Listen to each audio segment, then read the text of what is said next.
was bawling my eyes out. I was like, don't tell mom, don't tell mom, please don't tell mom. I was so scared. I was like, I don't want this baby. I can't do this, Dad. Like, I don't want this baby. I don't want it at all.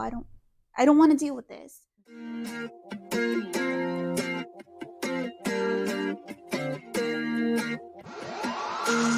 Welcome to the Blind Mom Life podcast. I'm your host, Chelsea Painter Davis, blind wife, mother, and public speaker. I want to invite you to dive deep with my special guests and I as we talk conquering disabilities, cherishing motherhood, and choosing life. Are you ready? Action.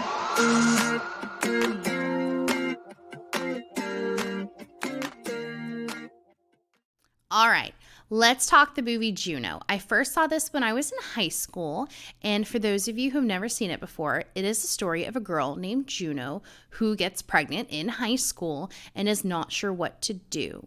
At first, she tries to go in for an abortion, but is kind of distressed when she realizes that her baby might already have fingernails.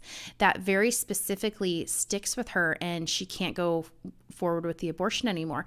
She decides that she does not feel comfortable keeping this baby, so she is going to find a family to place this baby with for an adoption. And this means that throughout the film and her story, she goes to school every day with a more and more pregnant belly.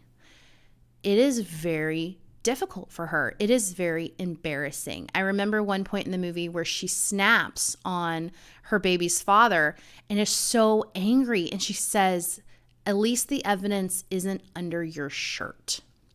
She's so embarrassed and frustrated by this pregnant belly. And for so many women, when they're happy to be pregnant, a pregnancy belly is one of our favorite things. We love feeling it get bigger. I love belly touchers. So when I'm pregnant, I want everybody to touch my belly. I always want to touch other people's bellies when they're pregnant. It's just so fun to me to interact with the baby, even though it's tiny and we can't see it yet. It's just so sweet to me. And it's always a wonderful thing to have that beautiful, cute, pregnant belly. But for women facing an unplanned pregnancy, a belly getting large like that can be humiliating. And it is so hard to face friends and coworkers and even family members when the evidence is growing under their shirt. And I remember a girl when I was in high school. She got pregnant in the 10th grade when I was in 9th grade. And instead of trying to cover it up with an abortion, she chose to find a family for her daughter. And just like Juno, that meant that every day she went to school with her belly getting bigger and bigger. And soon, everyone knows. And it's not something you can hide anymore. And that's really hard. But when I think about her, I am so amazed by her courage and her strength to face teachers and friends and other friends' parents and say, "Yep, I'm pregnant. Yep, I'm having this baby. Yep, my boyfriend's already left me for someone else. And I'm still going to have this baby, and I'm still going to do what's best for her and find her a family that she can thrive in and make sure that she's going to be okay." And that's a true mother. It is amazing that my friend, only a teenager, a child herself at the time, could do something so strong and so amazing. And I will never say your name on this podcast, but Sophie, I'm in awe of what you did. And I want to thank you for sharing your pregnancy belly with everyone, for sharing that beautiful baby bump, no matter how embarrassing and how difficult it was for you, you shared that baby with everyone and the beauty of that baby. And that's real courage. So I want you to meet my new friend, Connie, who went through a very similar situation. And hopefully you can see her courage too. Okay, Connie, so why don't you tell us a little bit about what kind of a girl you were in high school? Like, what was that like for you? I was very athletic. I did volleyball, softball. I was doing some gymnastics and cheer here and there. Um, I would say my life revolved around sports at that time. Mm-hmm. And having Did you? friends was, I was about my friends too. More like I just wanted to be popular, sort of thing. Like I wanted people to like me. Mm-hmm. I didn't want to be weird. Definitely a people pleaser. It sounds like normal Yes, teenage girl pressure exactly. and stuff. Did you like doing all of those sports? Because that sounds like a lot. Yes, I did. I loved it. What was your I was favorite one? just gymnastics was always my favorite. I did gymnastics when I was younger. I pretty much lived in the gym. Uh, and it also taught me discipline for myself and what my body can do. Like if I push myself to do stuff. I feel like gymnastics paved the way for me to be able to do other sports as well. So I loved it. How did you first meet your boyfriend? Did he go to school with you? Yes. So we started going to school in 5th grade, and we started dating in 8th grade. What was that transition like from like, were you guys friends before? Was he just someone in your class? He was just someone in my class. We never really talked before, but we kind of started, I think we had one class together and we just became friends, and then it became more than friends. Like he liked me, I liked him. I had never really had a boyfriend before, and so it was kind of like the cute little teenage crush sort of thing going on. And it just went on from there. Did your parents like, so you start dating this guy in 8th grade, did your parents ever have a conversation with you about sex or like being safe, being abstinent? Did they speak into that, or was it not even on their radar with you only being in 8th grade? So we never had the whole sex conversation. It was mostly like, it's for after you're married, you need to refrain from that. And that was about it. Is more like, don't do that, it's bad, sort of thing. So I was like, why is it so bad? I never really understood why it was so bad. But yeah, we never had a conversation about sex or, you know, other things that can happen because of sex. Did they explain to you like how like your body function and stuff and all of like how sex functions physiologically, any of that? Or was it just like, we're not going to talk about this, just don't do it? It was, we're not going to talk about it. It's a sin, and it's for after marriage. Okay. Yeah.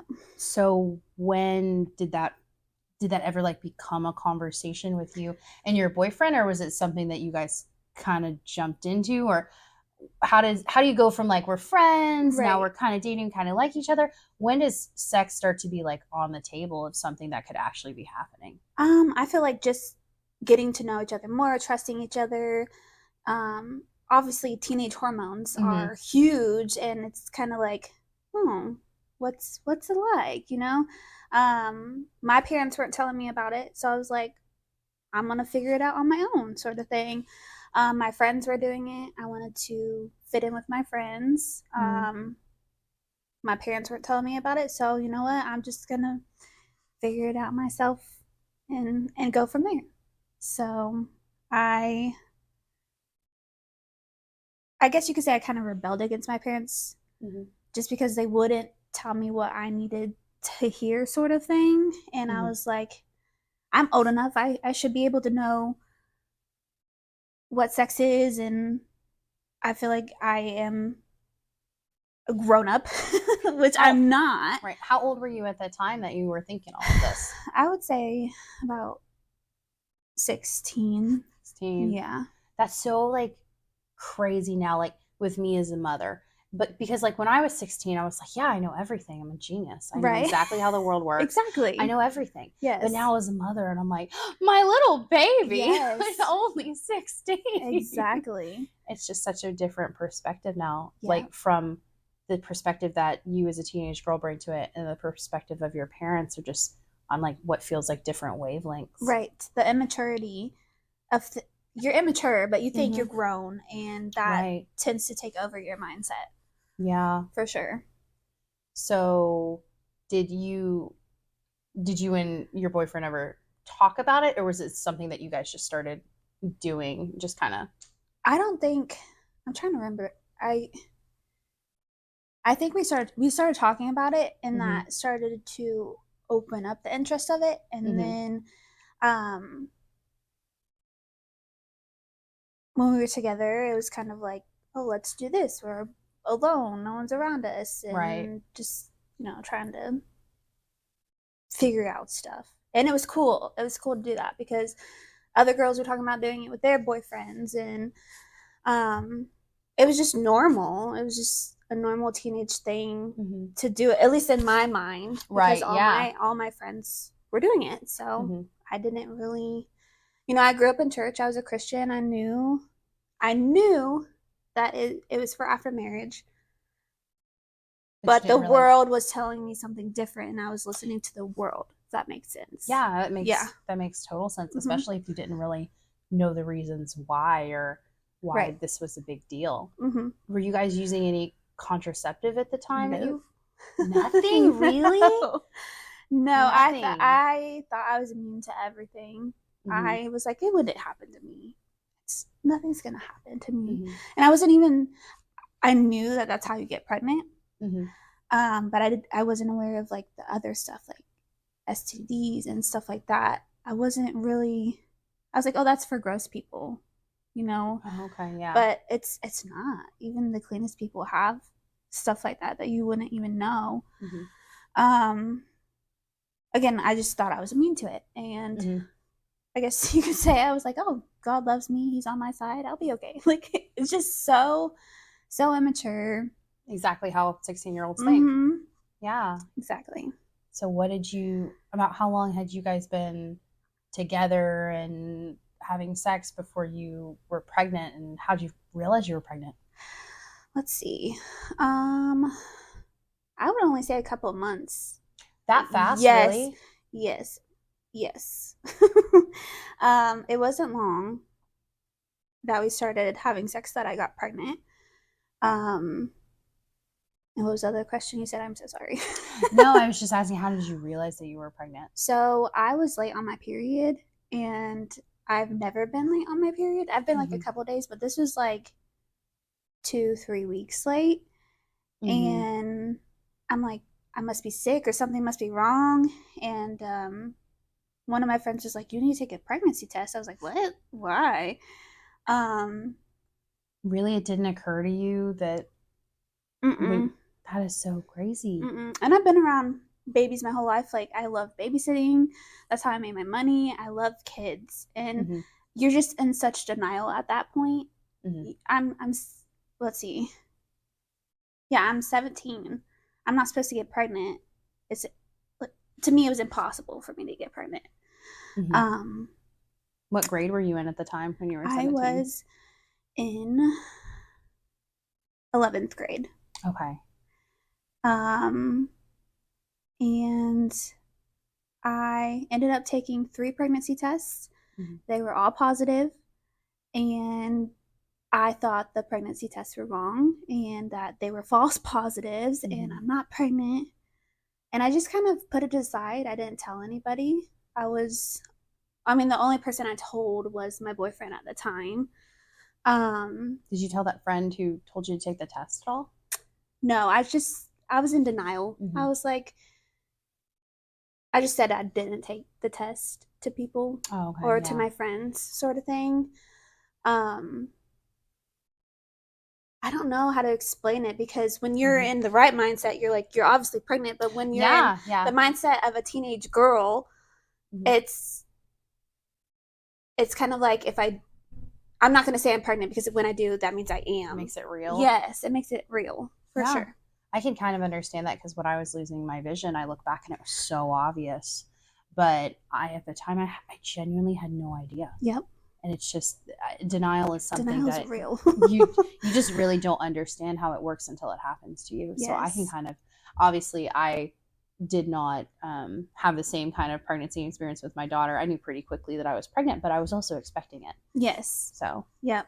I was not, that's for sure. yeah. So what did your boyfriend say when you told him that you were pregnant? So he was not happy.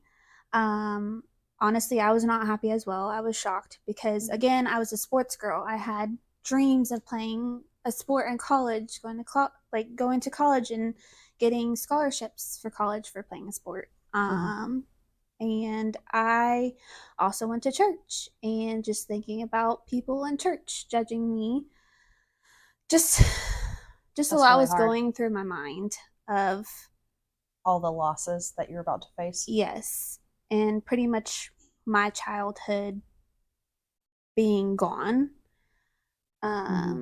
So we both agreed that it would be best to have an abortion. His brother and his girlfriend had an abortion before, so they kind of knew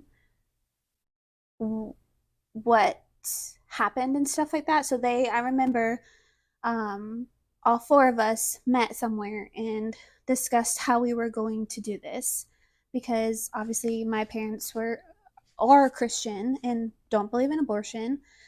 So I knew I could not go to my parents. This is something that I would have to do behind their back, because they wouldn't support it and they would not take me. Right. And plus, yeah. I was scared to death. Like, what would be my punishment of this? I feel like either way, I wouldn't have a life. If I stayed pregnant, I wouldn't have a life. If I told my parents and told them I wanted to have an abortion, I wouldn't have a life, because then they would be very protective of me and I wouldn't be able to do anything anymore.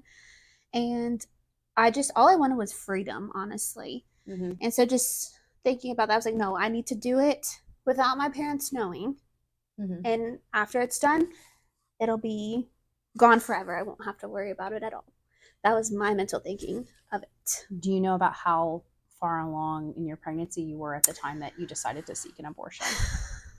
I would say probably around 2 months.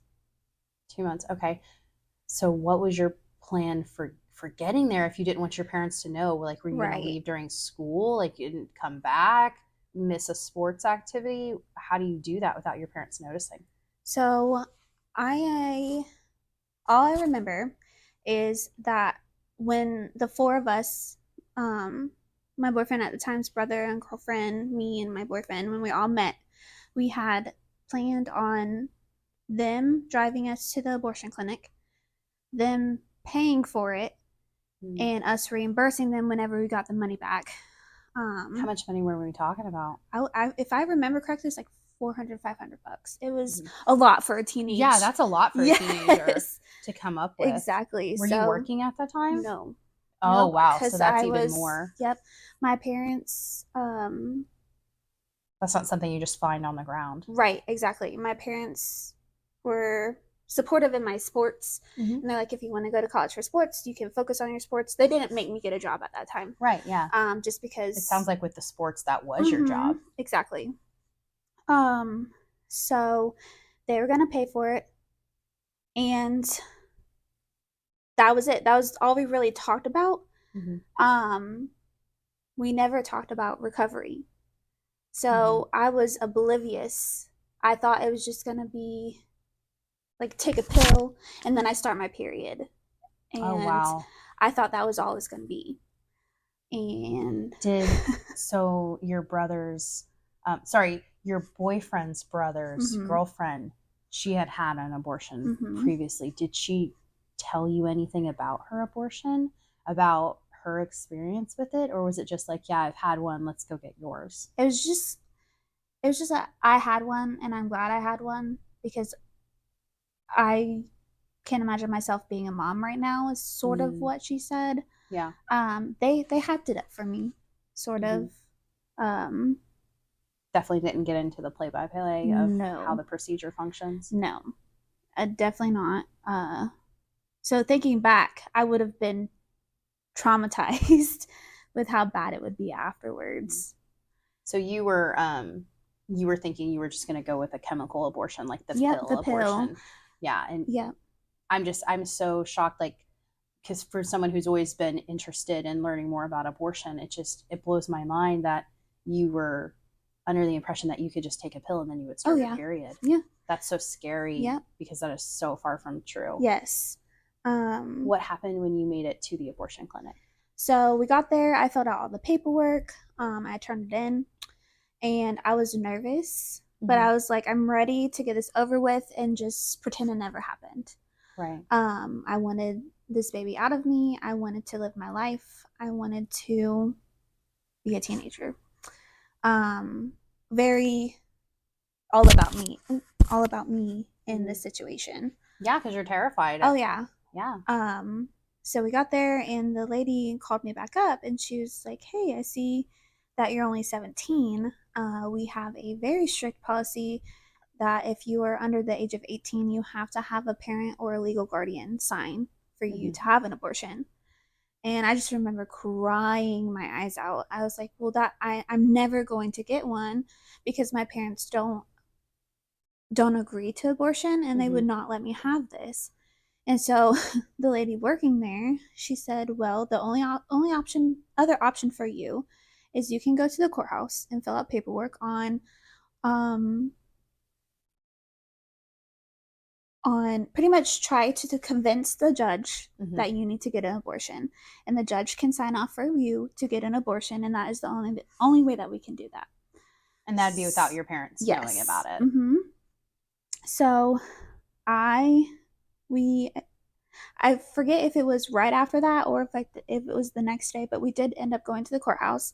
I did end up filling out all the information, just saying like, I want to live my life. I'm not ready to be a mom.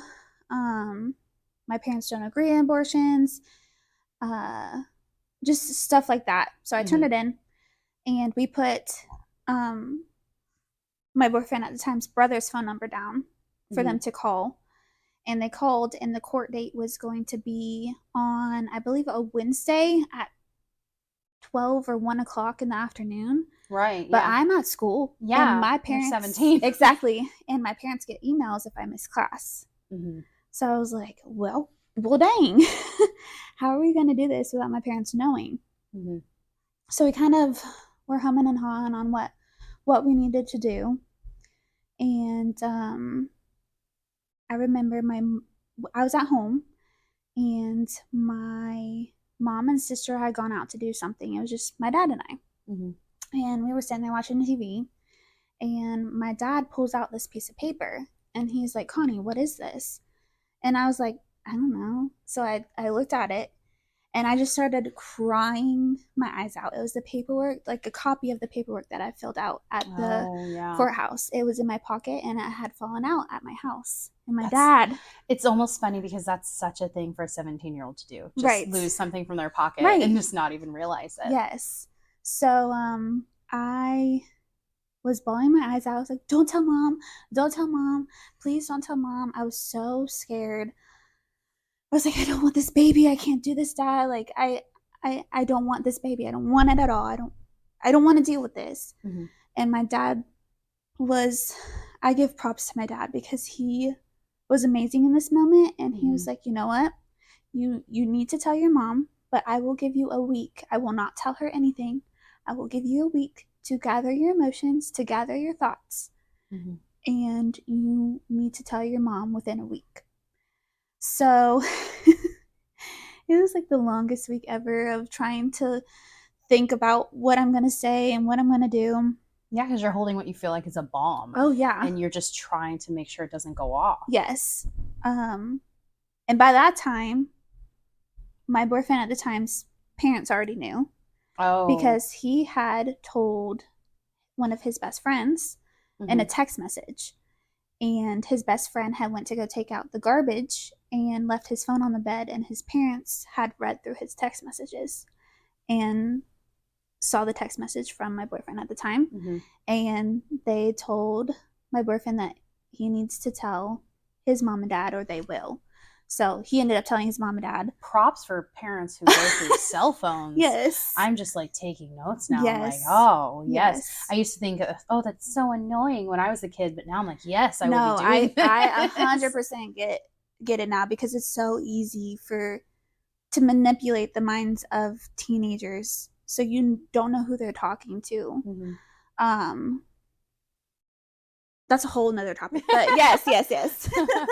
For Valid sure. topic. Yes, it is a Yeah. valid topic. So your boyfriend's parents find out. Yes. Does your boyfriend end up telling them, or did his friend's parents tell them? My boyfriend at the time ended up telling them. Mhm. His mom was actually kind of excited because she was upset about what his brother and girlfriend had done. With them choosing abortion before she'd lost a grandbaby already. Yes. So she was upset at that, but also kind of excited, and she's like, I will be there to support you guys.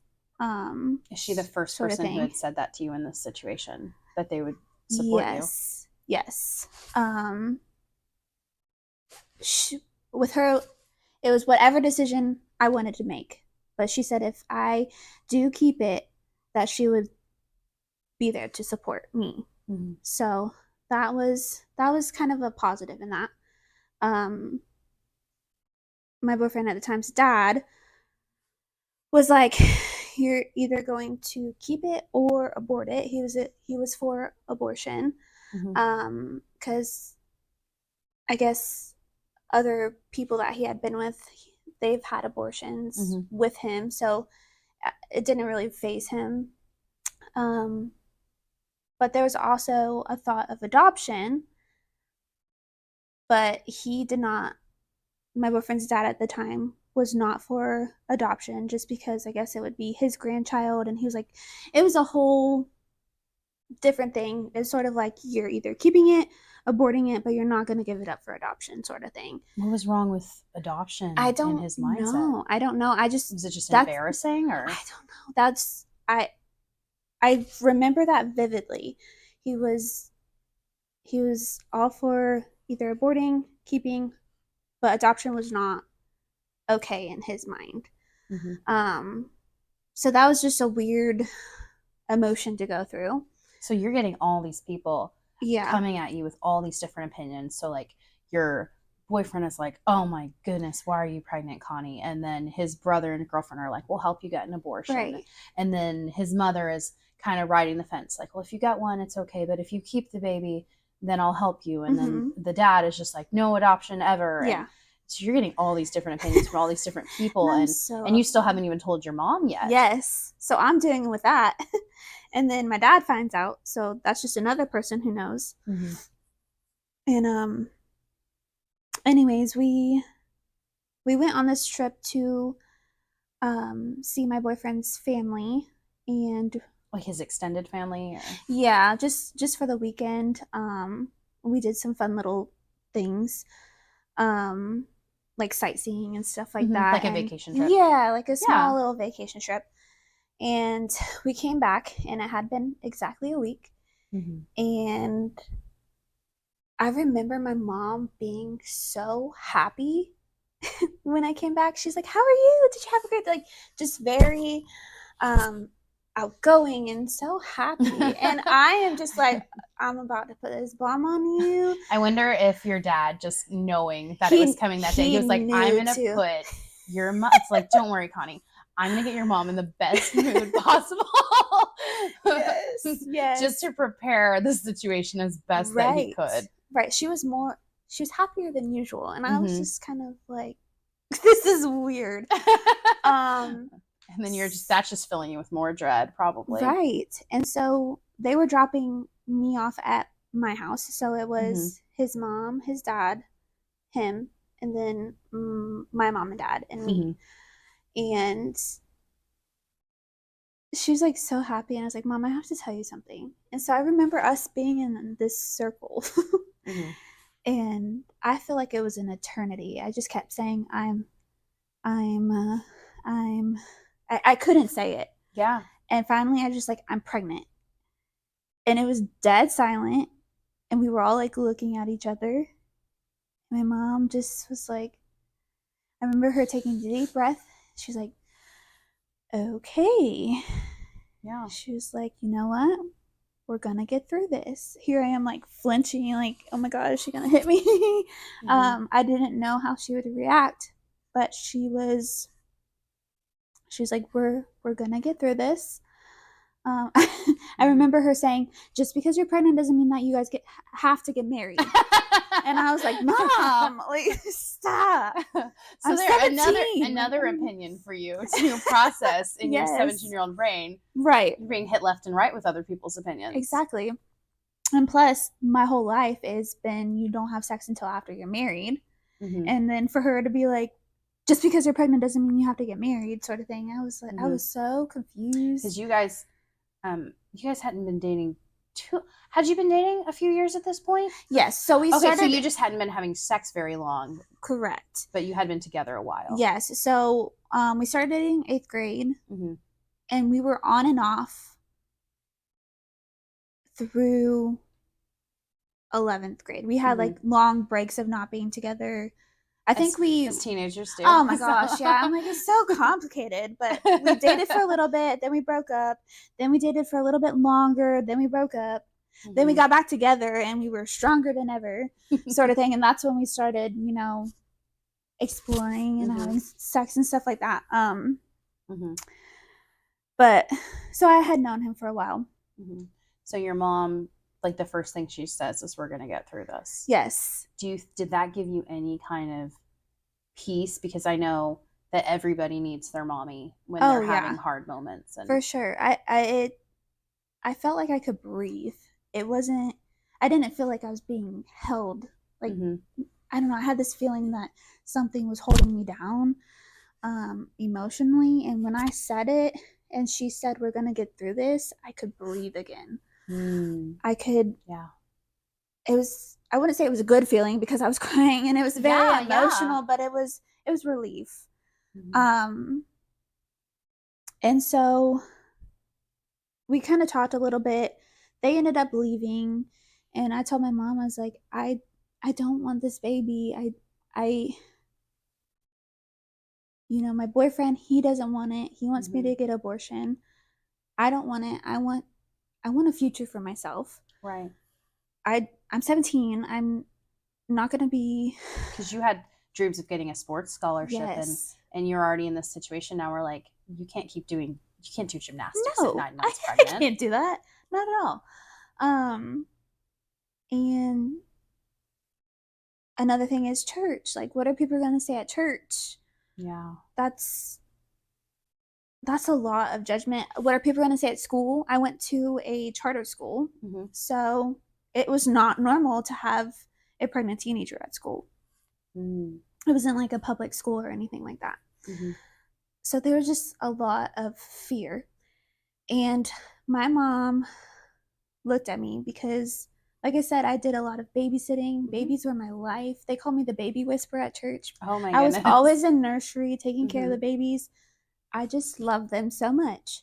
And I remember my mom saying, honey, you're not going to get an abortion, and I'm not going to sign off for you to get one because I know that you will not be mentally okay afterwards. Just because you're going to wonder, like, if it was a boy or a girl, you're going to wonder how old it would be. You're going to wonder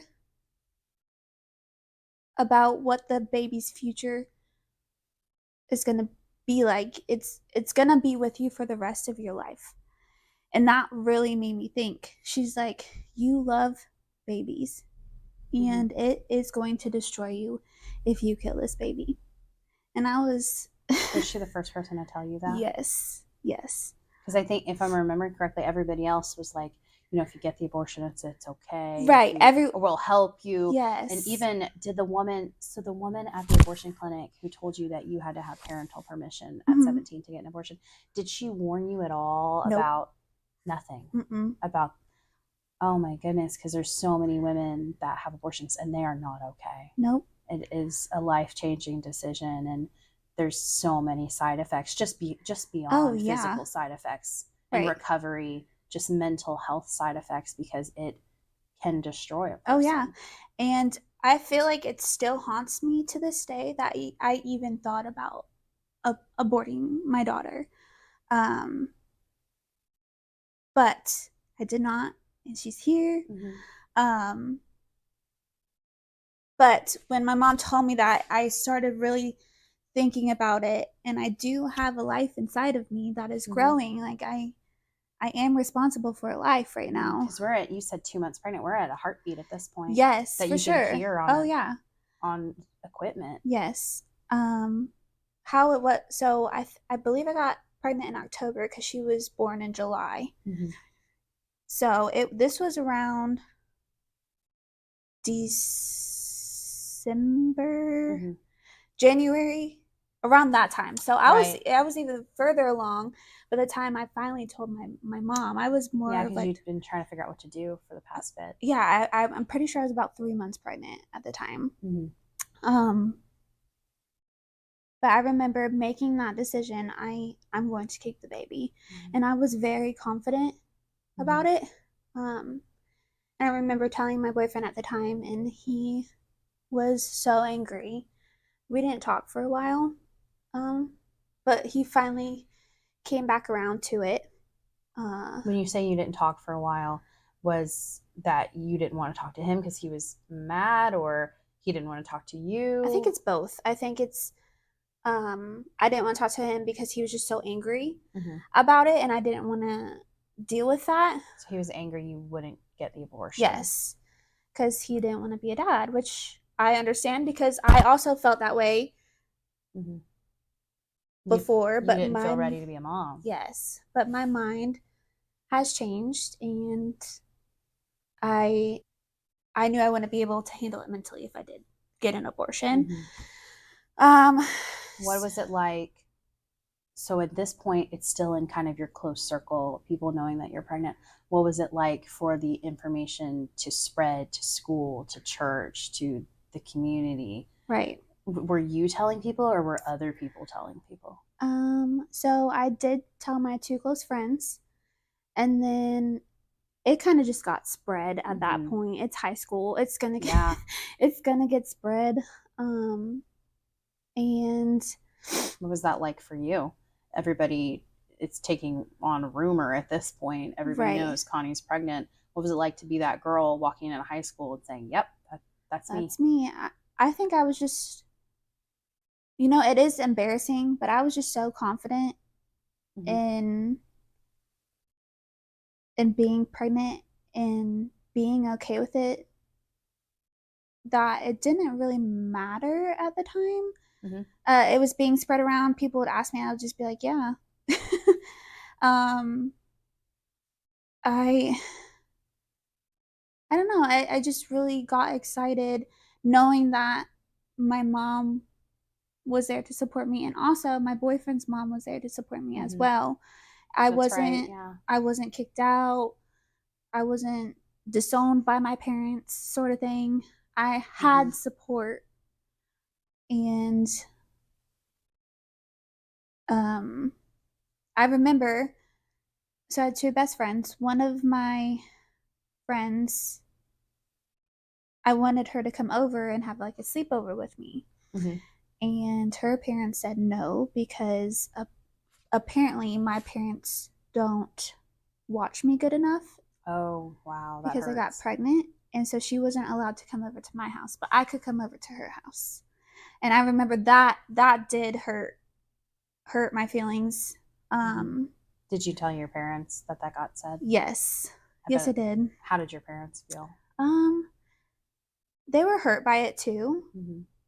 But it didn't happen at their house or their time. It happened at his house. Because like I said, my parents were very strict. They had no idea I was having sex. They had no idea that I was even thinking about doing any of that. They let me go places by myself with him because they trusted me. I would say they were. And you're 17 at this point. Like, that starts to just be normal. Yes. Autonomy that parents give their children at 17. Right. And a normal expectation to be able Mhm. to not be under house arrest. Yep. They just trusted me, Mm-hmm. and I So, what was it like? So at school, you said you have this confidence that's kind of coming from your mom saying that mhm. you guys can get through this together. What was it a different feeling when your church started to find out about it? Yes, it was. It wasn't. I didn't feel as welcomed. Like they Mm-hmm. were still there. They would say hi, but it was kind of like a hi, and then they turn around and walk away, sort of thing. Mm-hmm. Um, it just didn't feel genuine there. Everybody just kind of got stiff all of a sudden. Yeah. Yes. Mm-hmm. And I remember when my mom was very involved in the church, and Mm-hmm. anytime anyone had surgeries or had a baby, she was always in charge of the meal train, making Right. sure that they had food afterwards and stuff like that. Mm-hmm. I remember after I had Adeline, nobody did that. Nobody made a meal train for me and my family. No one really checked on me afterwards. It was just kind of silent. Not the youth pastor, not the pastor's No. wife. Mm-mm. Nobody checked on you at all. Mm-mm.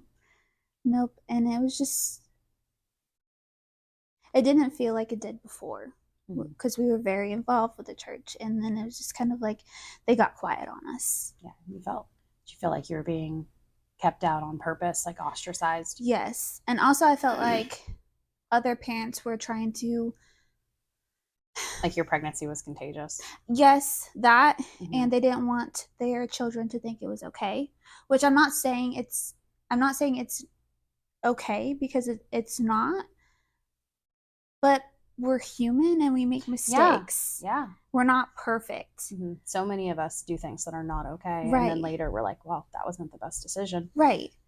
But I hate that for you, that you were just left out in the cold Yes. by your own church family that's supposed to love you, Right.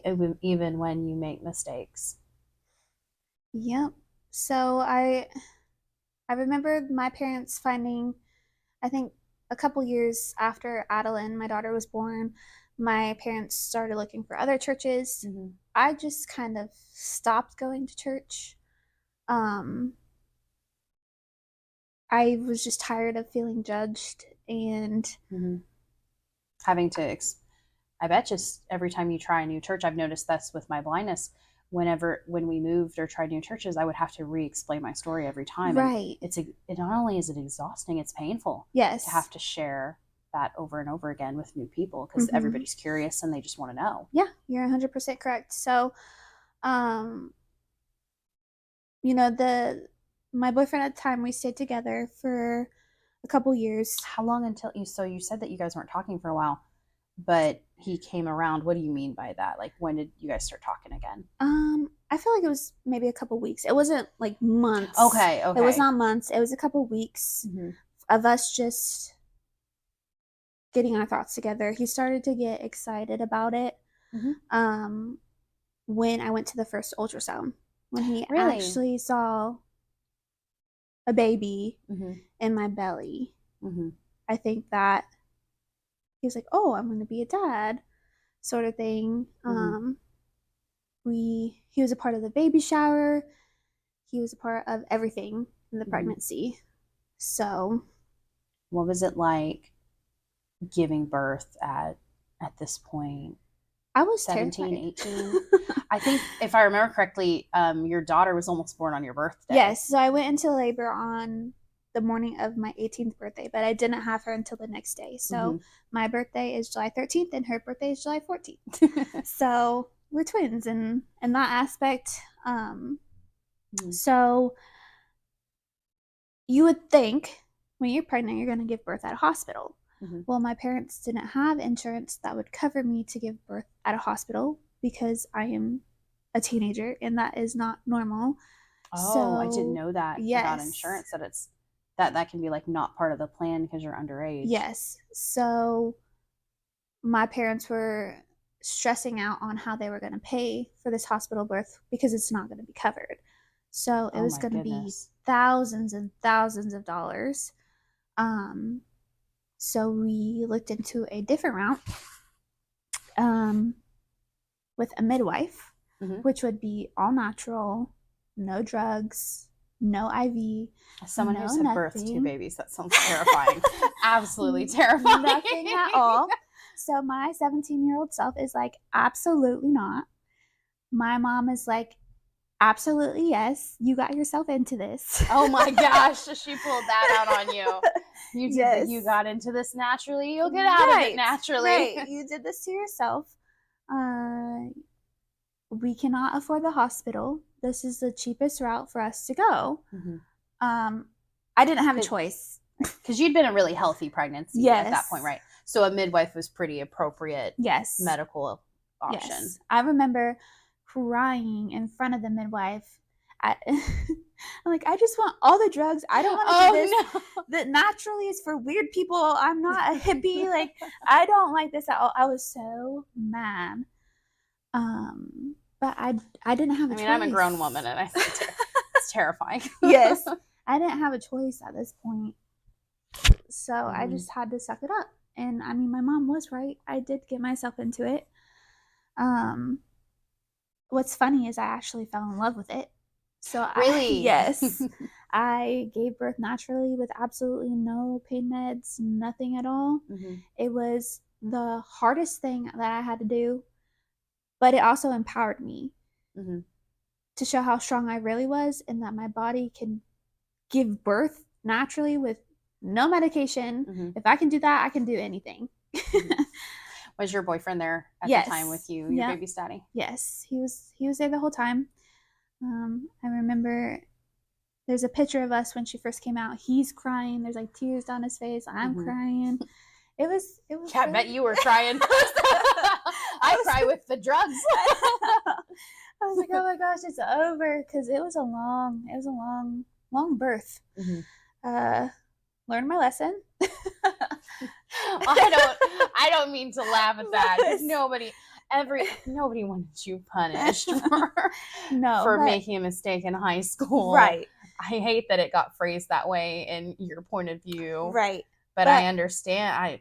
I didn't realize before that insurance could be set up like that, like not expecting to pay for a teenage pregnancy. At least that's what I was told from my parents. I haven't asked them since then. But I wonder if it's different now, because this was, how old is Adeline now? She's 10. So it was a while ago. Maybe my parents just didn't have the best insurance. I'm not sure the true story or the whole story, but that's just what they told me. That's what they told you. Yes. But it was actually a blessing, because like I said, I fell in love with it, and I ended up having my other 2 kids all naturally with the same midwife. Oh my goodness. Because I fell in love with it. I don't know what it was. I think it's just, I felt empowered. The yes, we can. Yes. attitude. Yes. And once my kids get a little older, I want to go into that, be like a midwife's assistant. Oh, I didn't know that about you. Yes. That's like my dream job. I'm weird, and I now love birth because it's so beautiful. So yeah. So it kind of gave me an eye-opener of what I want to do when I'm older. I mean, I'm older now, but my focus right now is my kids. But once they get older, I would absolutely love to get into that field. And just help encourage other women. Yes. Yes. Yeah, that is so cool. So what do you think? Oh my goodness. I'm trying to think of all my questions for you. So you've gone through this situation, and how do you feel like you can use your story to talk to other girls that have been in similar situations? Like, what advice do you have for these girls moving forward, where they find themselves pregnant at 17 or pregnant at 14 or all these different things that they did not think was going to happen to them either? You know, it's possible. You can do it. It's going to be hard. I'm not sugarcoating anything. It's going to be rough. But you are going to love this kid. I did not know what love is until I gave birth to my daughter. She was my life. She gave me a purpose. I don't know where I would be at today if it wasn't for her. I know a lot of my friends went off to college and they, got into stuff that they weren't, like drugs and stuff like that. And that could have been me. But I had Adeline and I grew up from it, and I learned a lot as a mother. And she became my purpose in life to succeed and not give up.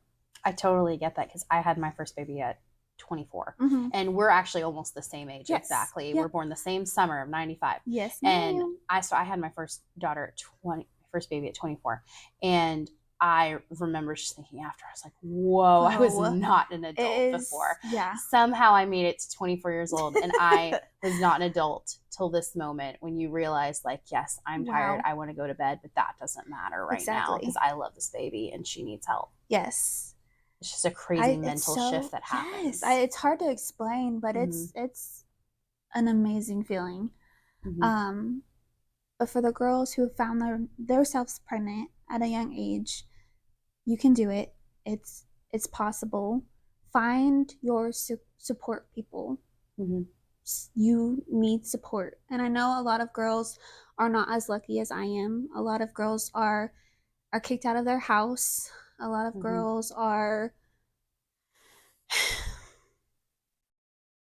they're not as blessed as I was in this situation, but they need to find their support. I know there's lots of different things out there for them to go to. I know there's Teen Mops. There's help out there for you. What is Teen Mops? Teen Mops it's kind of like a group that they meet once a week. They have every time you go, you get, I guess you could say, money to use for clothes, food. Oh, kind of like baby bucks or yeah, and it has there's different leaders of different groups, and if you're struggling, you reach out to your leader. It's the support sort of thing. They'll take you to different conventions. I remember there's one convention that we went to that was just empowering us that we can do it. And they gave out free stuff. I do love me some free stuff. That was the best part. They don't make you feel alone, or they make you feel loved. They make you feel supportive. They are there for you when no one else is. And you definitely need that for sure. But you can do it. What other, so you like, so Teen Mops was helpful to you? Yes. When you had your daughter, and were there other places that you found support? I know your mom and your boyfriend's mom were supportive, right, but your church sadly was just not there for you. What are other places that you were able to find support? Were there any? Surprisingly, my teachers at school. I had one teacher that she would let me come to her classroom during lunch, and I ate lunch with her, and we just talked about life. That is so nice. It was, I would say she helped me so much get through, like getting through everything and realizing, who cares if someone talks about me? Who cares about that? I have a future and I need to stay strong and don't let other people get me down. She was a big help. We also had my health teacher. She was amazing. She supported me through the whole thing.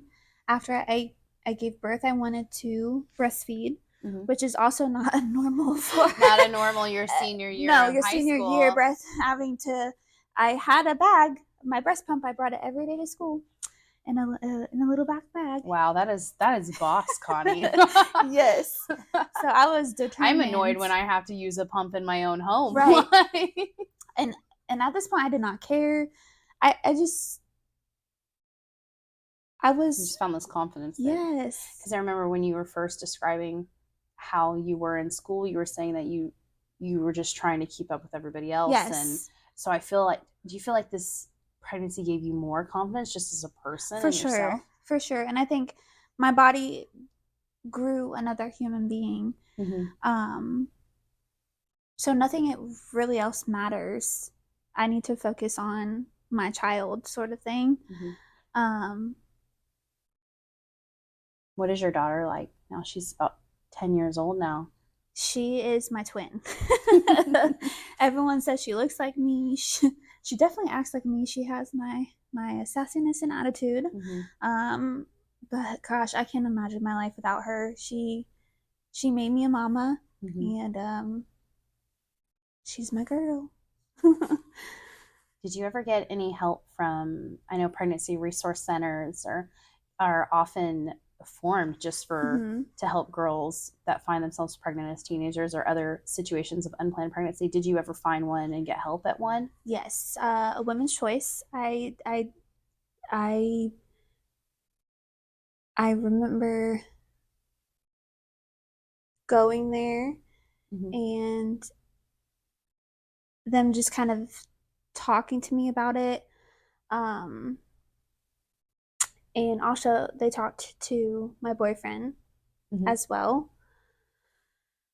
It was just, what did they talk to you guys about?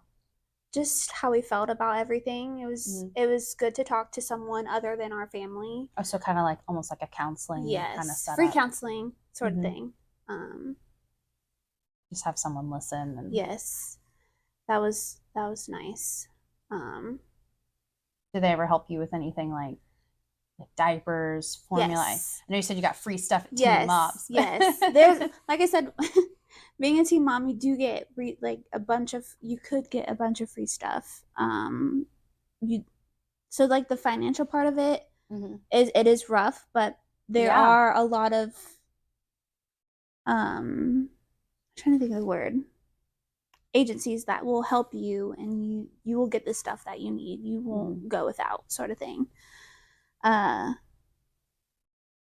What do you think that churches and like other Christians, what can we do to support you girls more? Because I know you said earlier, like obviously we're not advocating for teenagers to just jump into having sex. And that's not what we're saying. But where did Christians fail you? And what can we do different to make sure we don't make anyone feel less than because of something like that again?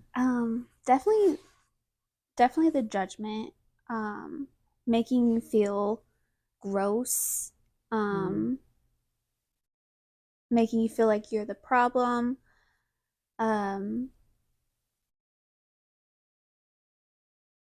It's like church and sex are like sex is bad sort of thing, which yes, you need to wait till after marriage, but you need to also talk about it to girls, because if you don't talk about it, they're going to figure it out themselves, like I did. I didn't know what it was, so I decided to just figure it out on my own instead of having someone tell me about it, and explain that there are consequences to sex, not just pregnancy. I know like just the bonding that happens with like oxytocin being released, like similar to when you're breastfeeding, it bonds you with your partner in a way that you really only want to be bonded if this is going to be a permanent relationship through marriage or something. That's something that I feel like a lot of girls they don't taught. Understand. Yeah. And it's 100% true. Also just be there for them, just support them, because I decided to keep my baby, and there's evidence that I had sex before marriage. Yeah. But, if I would have gotten the abortion, no one would have known. So would they have rather me had an abortion and then got to go to church like nothing was wrong and pretend with everybody. Yep, and pretend that. So would you say that you kept your daughter despite how your church family treated you? Yes. Oh, that hurts me to say as a Christian, because that makes me so sad. That's how that happened for you. I hate that. Yes, it was. Because I want to hear a story where I kept my baby because my church supported me, not despite my church not. That makes me so sad, and I'm so sorry that was your situation, and I wish I could change that for you. But I hope that other Christians and churches listening to this conversation can see what a difficult situation these teenage girls can feel like they're in when they don't want to tell the truth and say, I screwed up. I'm pregnant and I need your help, Mhm. and not feel like they're going to be thrown out with the trash. Because, like I said in the beginning, we're all human. We make mistakes. We're not perfect. But I do feel like girls feel like it's easier to go have an abortion and have no one know about it instead of keeping the baby and becoming a mommy. And I felt like it grew me closer to God. I felt like he was on my side too. I feel like if I didn't get pregnant, I knew I was going to drift away from church eventually. I mean, I did drift away from church after I had her just because of I felt the judgment. Yeah. But it also brought me back to him because I have this little girl, and she needs to know about Jesus and God, and I need to be there for her. So it it just sucks that the easier route would have been to have an abortion, and I could have, lived my life. No one would know at church, no one would know at school. So there's this thing now where like they're pushing to have those chemical abortion pills sold over the counter. And how would that have changed your story? Because at first you were very set on getting an abortion, and it was only because this specific clinic's policy was you had to be 18 or have some kind of waiver from a judge. Like, how different do you think your life would have been if you could have just gotten a pill that you yourself said you didn't even understand how it worked? You could have just gotten that over the counter and no one would have. I would have done it. I would have done it, and I would have had an abortion, and it would be eating at me. Like I said, just it still eats to me at this day that I even thought about killing my daughter.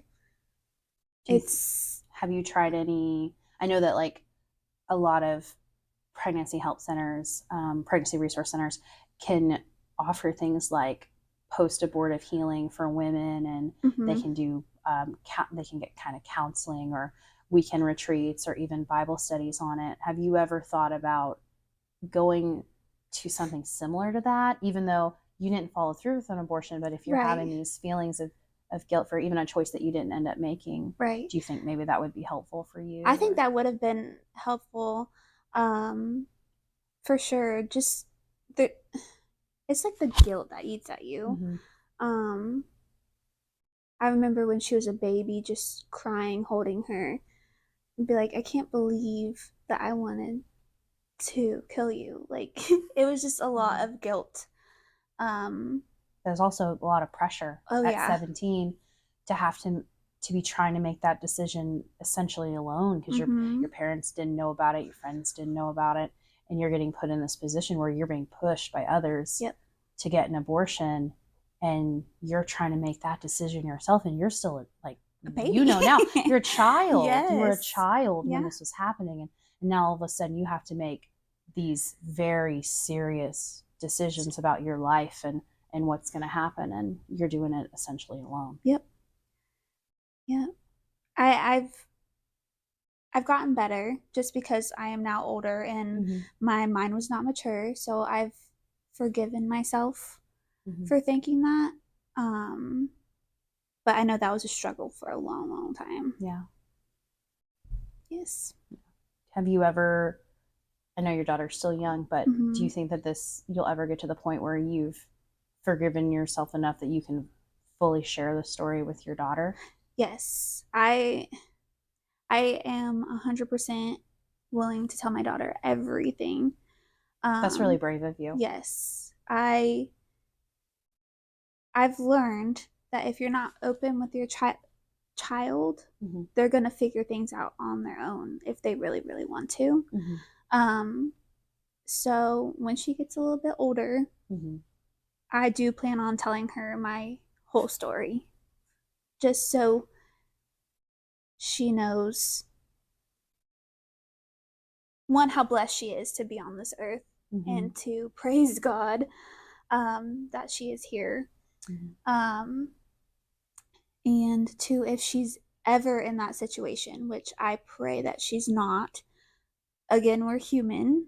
Um, and especially with this world today is all about sex and all this other stuff. She has the same personality as me. Um, always wanting to fit in. So that is also a worry for me for when she's in high school. Because I was the same way and that's how she got here. So but now you have the story that you can share where yes, like this is why we have to be really serious about sex. Yes. And not only that, but when you do make mistakes, as everybody does, right, you don't have to give up on yourself and you don't have to give up on your baby. And I think that that's a really amazing story that you get to share with other women and one day get to share with your daughter. Yes. And I would not be the person I am today if I did not go through what I went through. And yes, it was not something good I went through. It was hard. But I think of it now as a blessing. And I am happy to say that I can talk about my experiences, and hopefully it does touch other girls' lives, that they can do it and your life is not over. That there's going to be fear of the future. I was very scared of the future, but it'll be worth it. It's all worth it. We're going to get through this together. I love how Connie's mom showed up for her at the scariest part of her story. And I love how she's showing up for other girls who might find themselves pregnant as only a teenager. And she can say to them, hey, you think your life is over? You think you're never going to be anything else but just a pregnant girl? You have so much more life to live, and you have so much more love to give. You just have to try, because you can get through this. And maybe your struggle is not an unplanned pregnancy. Maybe your struggle is a job loss or a business failure, or maybe it's a physical ailment like mine is. But you can do so much more and overcome so much more than you think you can if you just try. And if you can find someone special to be on your team, like Connie did with her own parents, that's really something, because we can get through so much together. Okay, so now we're at Ask Me Anything. The first question that I have for you today is what I think is the most hilarious, preposterous, ridiculous question that I get. So since you're blind, does your husband do all of the cooking? If you know my husband, Austin, at all, you are dying laughing right now, because as sweet and as wonderful as he is no chef. He has 2 dishes he can make, pancakes and eggs in a basket, and they are delicious, but he cannot make anything else. And so I do 99.99999% of the cooking in this household. And it is actually a lot easier than you think it is. I did do some training to learn how to cook as a blind person, but I actually breezed through that course quite quickly because I realized it's a lot easier than you think it is. You just delegate a lot of things to the oven, so you're messing with pots and pans and burners and flipping hot meat less. If some chopping skill that the dish requires is a little more technical than you'd like so butterflying chicken, for example, that's kind of hard for me. That might just be because butterflying chicken is hard, but I've noticed with those dishes like chicken margarita where it calls for the chicken to be butterflied, I just cook the whole chicken breast. It's not that big of a deal. Or I actually tried dicing it the most recent time. That's a lot easier for me than butterflying. So there's lots of little tricks that you can do to just adjust the dish to make it easier, or tools that you can get. But it's really a lot more simple than you think. And if you're a blind person and you've been staying out of the kitchen, I challenge you to give it another try because there is so much you can do in there. It is actually one of my most comfortable spaces in the kitchen cooking by myself when no one's in there to interrupt me. I enjoy it and I feel very, very in control and most of the time very safe in the kitchen. So the next question I have for you is a little bit rougher. What is the hardest part about being blind? And that's definitely my kids. I often feel like I'm holding my children back because of my disability. I will get questions from my daughter now that she's older, like, hey, can we go to the pool? Or, hey, can we go to so-and-so's house? And I have to say, no. We have to wait till daddy's home this weekend and then maybe we can go to the pool, or I didn't arrange to get a pickup ride to your friend's house and I don't have the car seats home with us today. There's no way for us to get there because mommy can't drive. And that's really hard. And it's embarrassing for me to have to deny her these very common, ordinary requests that other kids get to do a lot. And I just have to say, no, I can't do that for you, sweetie. But that pales in comparison to the fear that I have that one day my kids will get hurt because I didn't respond fast enough.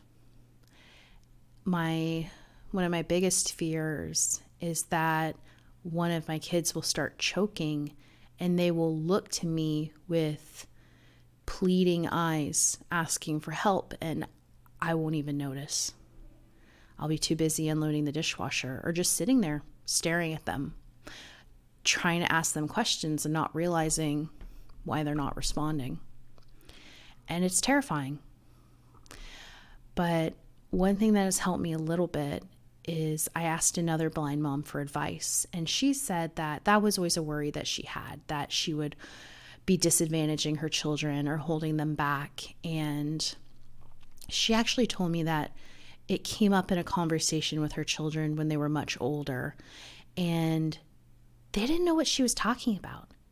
She said, well, like how you guys didn't get to do the same things that other kids did because I was blind. And they're like, what are you talking about, Mom? We did everything the other kids did. Like, we didn't miss out on anything because you were blind.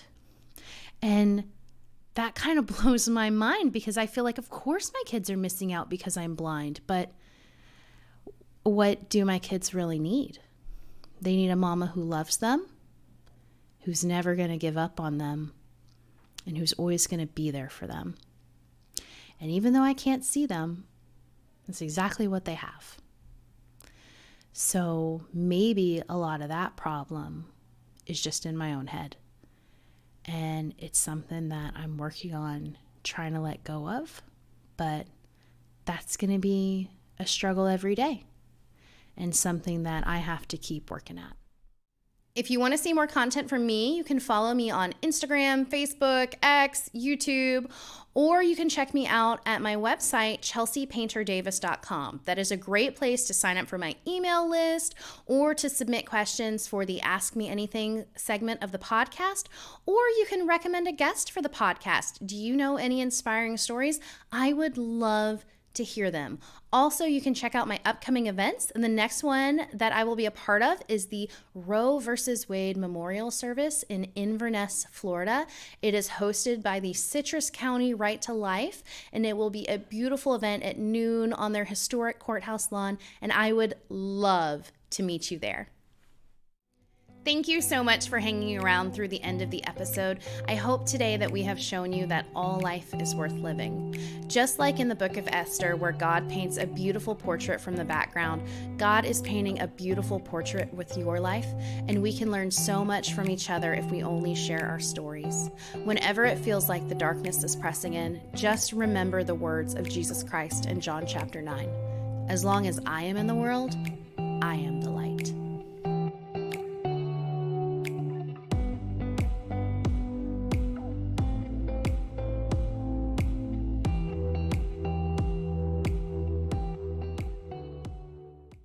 we can cut record and I can smack my face into existence again.